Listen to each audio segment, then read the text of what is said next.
El contrato es una figura bastante destacada en la vida económica y social del país. El contrato regula muchas de las actividades diarias del movimiento cotidiano, en las actividades de negocio, en las actividades comerciales, en las actividades sociales, y por eso tiene consideración especial dentro de la legislación colombiana. En ese campo nosotros podemos ver dos grandes grupos de contratos. El primero es el de la contratación pública, que involucra al Estado como el mayor contratante del país, y el segundo grupo es el de la contratación entre particulares, entre privados, que tiene su propia legislación. Cabe esperar que dentro de la contratación pública se tenga una consideración muy especial, dado que el objeto de ese contrato siempre será el beneficio público, que está a cargo del Estado como órgano ejecutor de las políticas y de las acciones a emprender asignadas por la Constitución colombiana. Consecuente con lo expuesto en la diapositiva anterior, tenemos muchas diferencias entre el contrato público y el contrato privado, pero las partes fundamentales pueden ser las siguientes. La contratación pública siempre está representando la actividad de bienestar público y de interés general de la sociedad, y la contratación privada pues está dirigida a obtener un beneficio por parte de un particular, un beneficio privado, no de carácter general. Otras reglas que pueden incidir en la gestión contractual en el sector público es la regla de selección de los proponentes y de la selección del contratista. En el sector privado pues es de libre elección y hace parte del espíritu de la libre voluntad de las partes, que se puede obligar y constituir ley para las partes en el texto contractual que desarrollen. Todas estas consideraciones de los criterios de selección de las partes y la solución y el tipo de beneficio que se obtiene en cada caso hacen que haya una legislación especial, pero sobre todo tal vez la diferencia más importante es la jurisdicción con la cual se resuelven las diferencias, las controversias y las disputas. En el caso de la contratación privada se hace en la jurisdicción ordinaria, que va de los jueces civiles o los jueces de pequeñas causas a la Corte Suprema de Justicia en la sala civil. Y en el caso de la contratación administrativa, es la jurisdicción contencioso administrativa, cuyo órgano de cierre es el Consejo de Estado. Estas entidades pues operan con sus propias reglas y tienen consideraciones muy especiales. A veces pareciera ser que fueran exageradas las prebendas y los privilegios que tiene el Estado en la contratación, como el caso de las cláusulas exorbitantes. Pero pues todo eso se mitiga con la consideración de que es el bienestar público, el bienestar general, quien debe tener toda la seguridad y para la protección de los recursos públicos del erario. La legislación ha estructurado unos elementos exigidos para darle validez a un contrato entre particulares, entre un contrato de tipo privado. Estos son a saber, la capacidad, o sea que debe ser realizado por personas que estén en plena capacidad y tengan toda su condición de raciocinio y su capacidad de tomar decisiones reconocido por la ley y establecido en los términos que establece el Código Civil. El consentimiento no viciado. No puede haber fuerza, ni presión, ni dolor, ni ningún tipo de figuras que haga que salga la decisión de la persona, salga de la libre voluntad. El objeto lícito y la causa lícita pues también es exigido para la contratación privada y para la contratación pública también. No es válido un contrato que se tenga como objeto o una actividad ilícita o una causa delictual. Por ejemplo, nadie puede mandar a otro porque incumplimiento en el transporte de marihuana, por ejemplo, o en el transporte de estupefacientes. Nadie puede demandar a otro entre privados por el incumplimiento en la distribución de sustancias de mercancías de contrabando, por ejemplo. Entonces, estos son los elementos del contrato en la parte privada, que también pueden ser aplicables en parte a la contratación administrativa, pero que pues, se destacan aquí en la parte del elemento entre particulares. La Ley 80 o Estatuto de la Contratación Pública ha establecido unos principios unos principios de tipo filosófico, de tipo indicativo, normativo, que regulan el contrato público. Debe haber aplicar un principio de transparencia, sobre todo en el proceso de selección del contratista, que debe cumplir con todas las normas para que se dé un tratamiento de igualdad entre los aspirantes a proponente o que es cualquier ciudadano del país que esté en capacidad de realizar el trabajo, prestar el servicio o hacer el suministro que tenga la entidad administrativa. El principio de economía. Los procedimientos pues deben ser racionales y deben evitar el despilfarro de los recursos públicos. El principio de responsabilidad establece la responsabilidad del Estado y sus agentes y cómo no se pueden lesionar de todas maneras al contratista con actuaciones que se salgan del marco legal o de la parte contractual. El principio del debido proceso conmina o se puede utilizar como presión para que el contratista lleve a cabo la actividad que se ha comprometido y que en últimas tiene incidencia sobre el bienestar de la comunidad. Y el principio de planeación es que las obras deben de realizarse para que no se constituyan en elefantes blancos, se tienen que desarrollar con una planeación y un cronograma de desarrollo y unos presupuestos que garanticen la ejecución de la obra y sobre todo la disponibilidad de los recursos económicos, que es por lo que fallan muchas de las obras en Colombia. Los doctrinantes del derecho privado pues han establecido una serie también de principios de tipo filosófico en cuanto a la elaboración y el cumplimiento del contrato privado.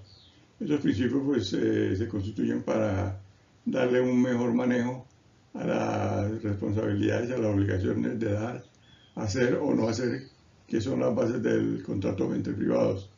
En primer lugar tenemos el abuso del derecho. Nadie puede utilizar la ley en su propio beneficio para causarle detrimento a otra persona en su parte física, en su patrimonio o en su parte moral.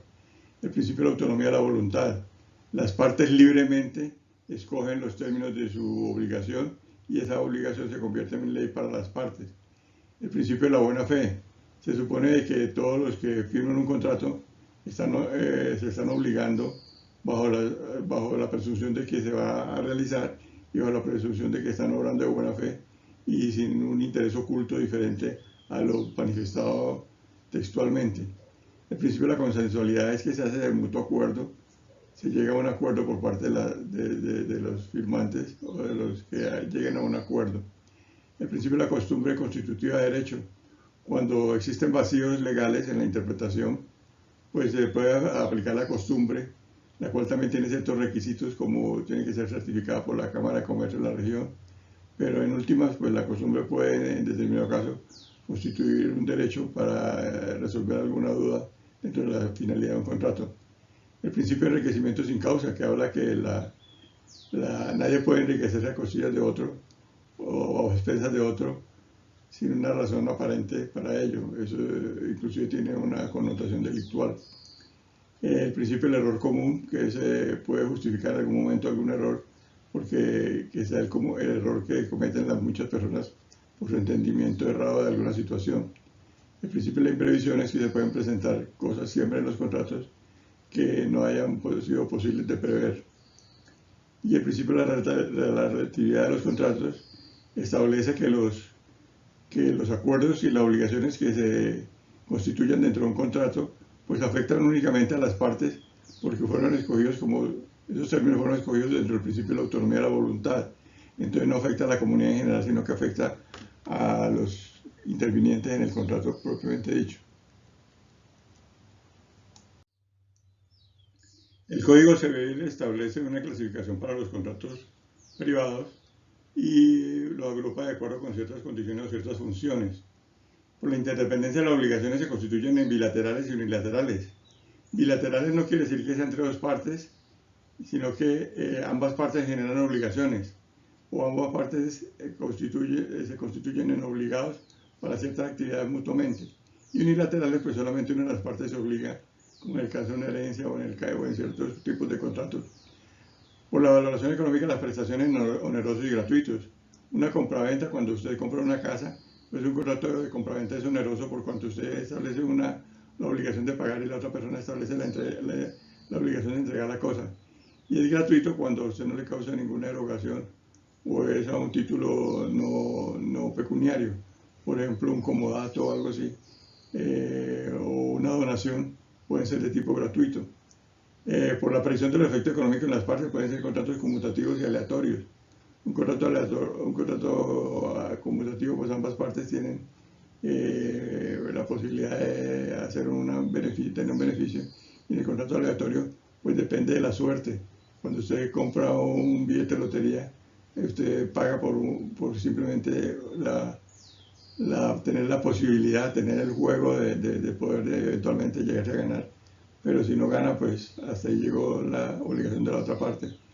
Por la entrega física, los objetos son contratos reales, la entrega de la obligación real que cumple. Los contratos principales y accesorios, cuando el contrato accesorio depende del principal para su subsistencia. Pueden haber contratos instantáneos y contratos de tracto sucesivo. Contratos instantáneos como cuando usted compra cuando va al cine y compra crispetas y maní y gaseosa. Entonces ahí usted paga inmediatamente, le entregan a usted la cosa y ya es suya y es un contrato instantáneo. Pueden haber de contrato sucesivo cuando por ejemplo hay un contrato de arrendamiento en el cual usted se va cumpliendo, o puede haber un contrato de un seguro de vida que pague por cuotas o algo parecido. En cuanto a su nacimiento y validez, se pueden dividir en consensuales, formales o solemnes. Consensuales solamente requieren el simple consentimiento y el acuerdo de las partes. Los formales y solemnes exigen otros rituales, por ejemplo, la firma de una escritura pública, la firma de testigos o cualquier otro evento adicional. Si bien el contrato privado surge a raíz de la libre voluntad de las partes, de todas maneras el código ha establecido unos artículos en los cuales se configura fuera de las sanciones o la penalidad que se involucra dentro del contrato, el manejo de dicho incumplimiento en un contrato. En el artículo 1612 tenemos el incumplimiento de la obligación de no hacer, que es lo que hemos mencionado, una de las bases del contrato entre privados, cómo manejar la indemnización de perjuicios, el daño emergente y el lucro cesante, que son dos conceptos bien interesantes. El daño emergente surge por el daño físico al patrimonio de una persona y el lucro cesante es la pérdida por dejar de utilizar o beneficiarse de determinado cosa. Por ejemplo, si usted tiene su taxi y una volqueta se pasa el semáforo en rojo y le daña su carro, hay un daño emergente que es la reparación del vehículo hasta volverlo a tener en situaciones anteriores al insuceso. Y el lucro cesante, pues los días que va a estar parado el vehículo, en el cual usted no va a poder percibir el beneficio económico que tenía por la operación del mismo. El artículo 1615 nos habla de la causación de perjuicios. El 1616 habla de la responsabilidad del deudor en la causación de perjuicios. Y el 1617 habla de la indemnización por mora en las obligaciones de dinero. Esos son los más importantes que complementan, vuelvo y lo repito, el clausulado penal, las sanciones por moratoria, en fin, todo lo que usted estipula dentro del contrato. El principio de igualdad de interés general y particular es un principio que surge de la misma Constitución Política de Colombia y es uno de los bien interesantes pues, dentro de un Estado de Derecho. Y es que establece que se debe dar un trato igual a quienes se encuentran en la misma situación fáctica y un trato diverso a quienes hayan en distintas condiciones de hecho. Eso quiere decir, por ejemplo, un ejemplo bien sencillo. Todos somos ciudadanos y tenemos un derecho a conservar nuestra posición dentro de una fila para ingresar a un establecimiento, por ejemplo. Sin embargo, si llega una persona de la tercera edad, si llega una señora embarazada o si llega una persona con posibilidades notorias de invalidez o de locomoción, pues lógicamente tiene una condición especial que le obliga a darle un trato diferente. Entonces estamos hablando ya del caso del trato entre personas que hayan en diferente condición de hecho. Y se da un trato igual a quienes se encuentran en la misma situación.